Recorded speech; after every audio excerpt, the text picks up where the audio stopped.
اللي خلاهم كسبوا ماتش سيراميكا اول ماتش في الدوري. كان عندهم اقتناع، واللي احنا حسيناه ان هما بيحتفلوا بالدوري اللي هو ما لعبوش فيه الا ماتش واحد. سبحان الله. ومن الماتش ده بنوا عليه اللي هم هياخدوا افريقيا اللي ما بيلعبوش فيها برضك، وبنوا عليه اللي هم هيشاركوا بدل منتخب مصر في 2026 في امريكا في كاس العالم. كل ده عشان كسبوا ماتش. واللي خلاهم يقولوا هدف محمد شحاته ياخد جايزه بوشكاش. ده مش بوشكاش بس، ده المفروض ينافس على الكره الذهبيه.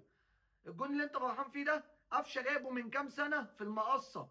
احنا على كده جون قفشه لازم كل جمعه نعيد بيه عليكم ونحتفل بيه، لان بجد ده جون زلكوا وخلاكوا ما تاخدوش بطوله انتوا من 2002 مش عارفين تاخدوها، وخلاكوا محرومين من مشاركه في كاس العالم للانديه. فعلا جون قفشه ده اللي احنا نفضل نحتفل بيه ونحفل بيه عليكم مدى الحياه، مادام انتوا دماغكم كده.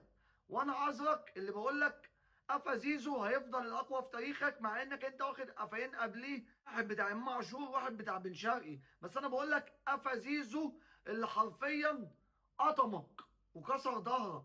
وانا بقولها لك تاني، انت عايز تاكل على الواد 82 مليون جنيه، ولما اتسالت في الشكوى اللي جات لك من كام يوم قلت لا ده احنا لينا عند زيزو 20 مليون.